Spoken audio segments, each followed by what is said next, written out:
Hello and welcome to daily news analysis of the Indian Express and the Hindu. So in this video, we will look at important current affair items. Then we will look at some of datas to enrich our mains notes. And then in the end, we will look at MCQs framed based on today's newspaper. So let's get started.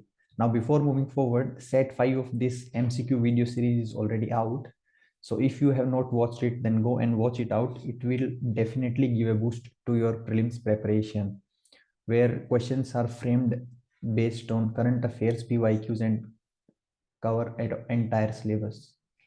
News item is Kerala High Court offers interim relief to Vice Chancellor. So this is an ongoing news where there has been a tussle ongoing between Kerala governor and state government in regard to appointment of Vice Chancellor in 8 universities. So in this regard, Kerala High Court asked governor to maintain restraint in this direction, and the relevant provisions for the prelims have been discussed by me in yesterday's current affairs video, so you can go and watch that out.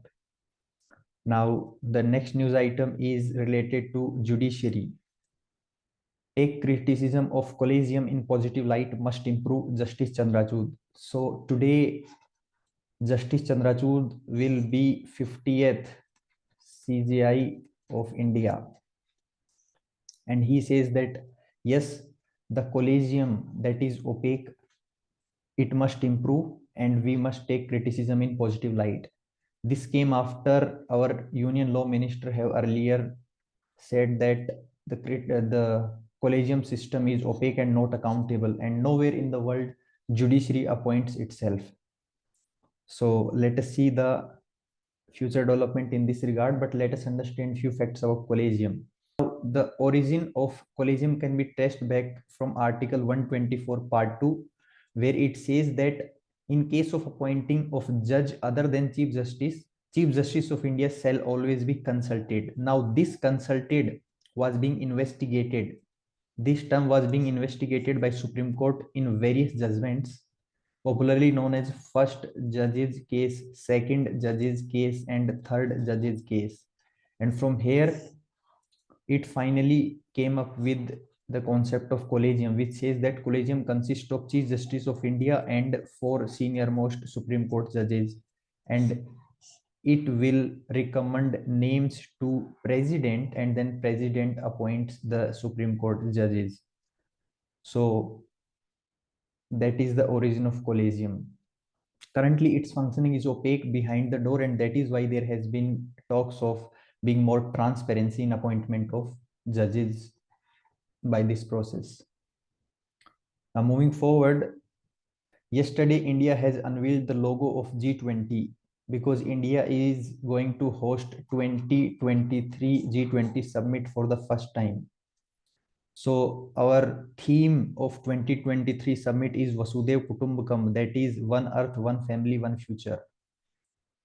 So in that respect, let us see few facts about G20. So G20 is a grouping of 19 nations plus European Union, which was formed in 1999 after Asian economic crisis. It has no secretariat,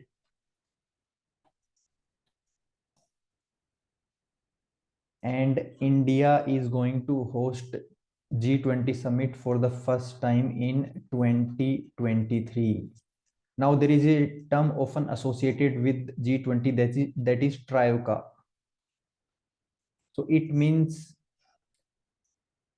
3 member countries are part of it.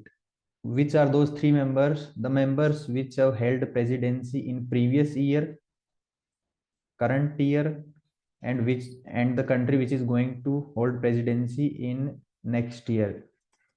So currently the members of Trioca are Brazil, which held its presidency in 2021, Indonesia for 2022 presidency, and India for 2023 presidency. So keep these facts in mind. Now moving forward, item related to Uniform Civil Code. So recently Gujarat government has formed a committee to look into this regard, and BJP government has also promised to bring in Uniform Civil Code. So given the more and more states are going to form committee, Union Law Minister has said that it has asked Law Commission to look into this matter. So let us understand few facts about Uniform Civil Code. So Uniform Civil Code is a directive principle of state policy that is enshrined in Part 4 of our Constitution. It is mentioned under Article 44, which says that state shall endeavor to secure the citizens a uniform civil code along India's territory. Now, what does this mean? This means having uniform laws in terms of succession, marriage, inheritance, etc. Currently, there are laws in this regard, but they are based on customs and traditions of various religions. Now, the current state of UCC is currently only Goa is only state which follows Uniform Civil Code, and Supreme Court has held it as a shining example of good implementation of Uniform Civil Code.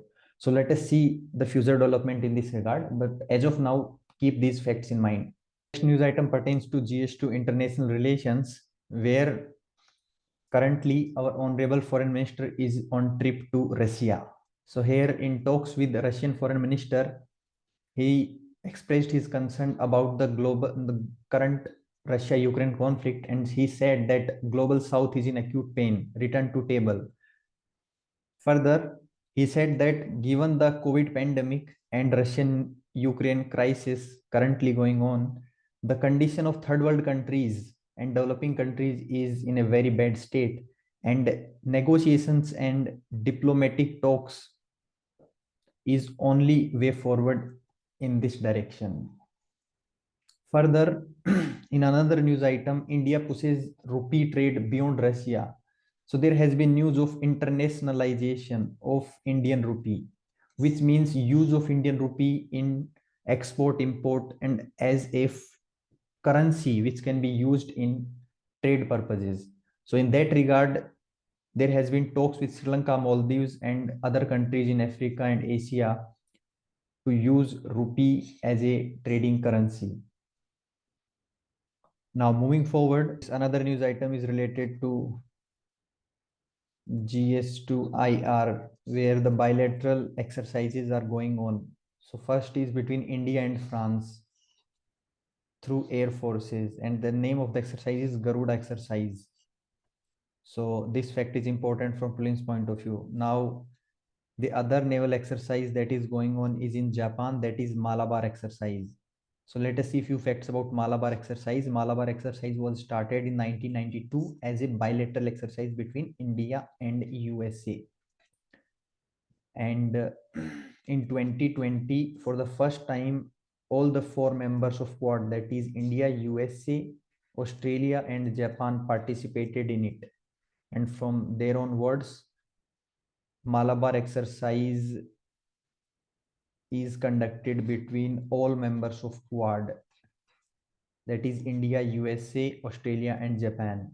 So currently it is going on in Japan.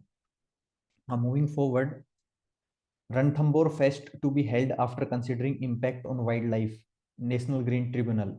So there has been talks of conducting a music festival near Ranthambore Wildlife Sanctuary, which is located in Rajasthan. So in that regard, National Green Tribunal has said that proper guidelines needs to be followed if this event to be conducted. So in that regard, let us see a few facts about a National Green Tribunal. It was established in 2010 under National Green Tribunal Act 2010. It is a statutory body, and it has mandate to make disposal of applications within 6 months.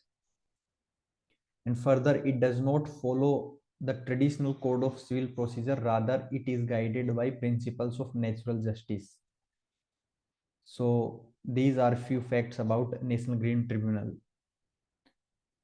Now there has been a discovery of new crab species in Tamil Nadu, which is named as Pseudo Helis anamuli. Now you can remember this name after Annamalai, because Annamalai forest are in Tamil Nadu. So you can remember that species because it is a fact, you need to remember it.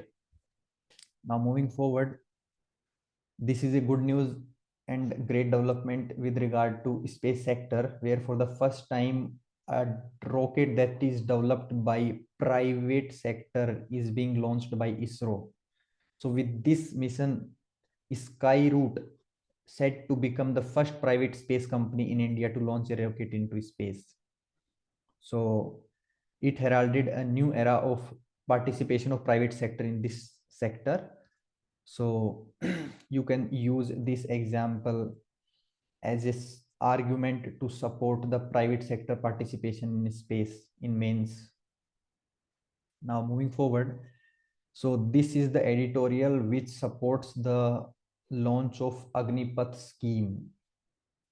So it says that Agnipath scheme, under which Agniveers are being recruited, on an around 50,000 soldiers will be recruited on annual basis, and around 25% will be retained after 4 years of service. So the editor supports the claim of Agnipath scheme by giving some arguments. First of all, it says that we need not to be stagnant and we need to be more progressive and be open to the changing world. And in that direction, he says that status quo approach is not good. Rather, we need to be evolving with time. Further, he says that the first round of Agni Veer's recruitment has held recently, and there was a good turnout, which shows that our youth are motivated and eager to participate in armed forces under the new system. Further, he says that our present system requires around 1 year of training, which is a standard set based on lower qualifications. But given the newer recruits are tech savvy, more educated, this training period can be reduced. And further, he goes on and says that the training period is around 6 to 8 months in various foreign countries. Further, there is another argument that the bonding and spirit would not be same among the Agniveers. So he says that the spirit and bonding depends on the superiors. If the superiors are motivated, then automatically the juniors will be motivated and do their best. So in this direction, he says that there has been an outcry that what will Agniveers do after 4 years, those Agniveers who are not retained. So he says that already the Home Ministry and state governments have announced 10% lateral induction in various services. And further, let us see the development in this regard, because our constitution has also been amended around 105 times. So this is a scheme, we need not to be rigid and we need to have an open mind.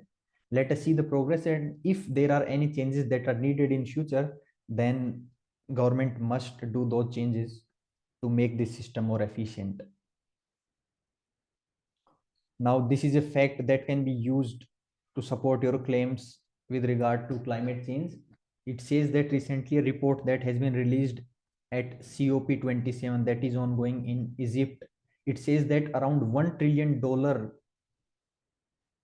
money is required per year in developing countries to combat climate change or to adopt practices that are friendly to environment. So there is a huge ask in regard to financial terms. Let us see how that finance can be arranged in future.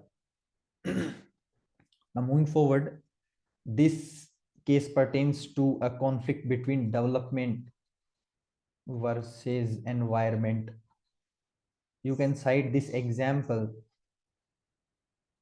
as a conflict between development and environment, because here around 130 square kilometer of forest is being cleared for a developmental project in Nicobar, which is around 15% of very highly dense forest in Nicobar.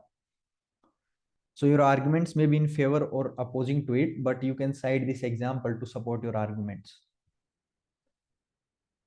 And at last, this data also can be used for your mains, that is linguistic diversity, that is as per analysis of 2011 linguistic census data, more than 19,500 languages are spoken in India as mother languages, mother tongues. So it shows the rich diversity of languages in India. So that's all for news items today. Now let us move to last segment, that is MCQs based on today's newspaper. So the first question is, which are correct statements about G20? Statement 1, its headquarters is located in New York. Statement 2, India and Pakistan are its members. Your options are 1 only, 2 only, both, and none. Now you can pause this video for 5 to 10 seconds. Try to attempt this question by yourself and then listen to the explanation. So as you discussed that G20 has no permanent secretariat, rather its presidency rotates every year with new nation. So it is wrong. Second, India and Pakistan are its member. Yes, India is its member, but not Pakistan. So second statement is also wrong. So your answer is D. That is none of the above. Moving forward, which are correct statements about collegium system? Statement 1, it finds its origin in Constitution of India. Statement 2, it consists of CGI and 4 Supreme Court judges. So as we have discussed that collegium system is byproduct of various Supreme Court judgments, so it does not find its mention in Constitution. So first is wrong. It consists of CGI and 4 Supreme Court judges. Yet yes, that is true. So statement 2 is right. So B is right answer. Moving forward, which are correct statements about exercises? Statement 1, Garuda exercise of air forces is between India and Russia. Statement 2, Malabar exercise is multilateral naval exercise between all Quad members. So as we have discussed that Garuda exercise is between India and France and not Russia. So this is wrong.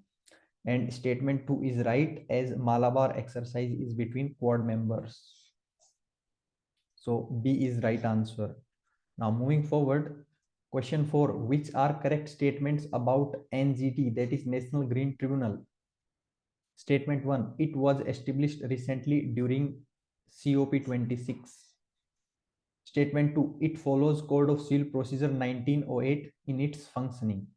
Now, as we have discussed that National Green Tribunal was established in 2010 and not in COP26, which was held in 2021 in Glasgow, UK.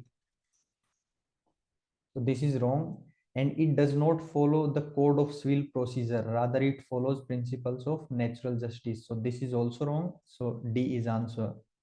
Last question of the day is, consider correct statements about Uniform Civil Code. Statement 1, it is fundamental duty under Part 4A in Constitution.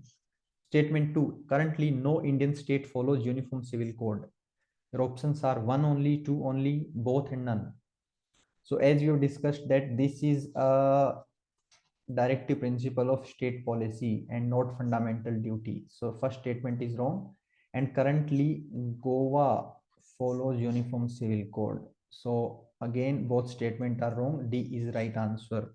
So that's all for today. If you find this video helpful, then please like this video and subscribe to the channel for more current affair videos, and also follow the MCQ video series, which is very beneficial from prelims point of view, especially for those who are appearing in 2023.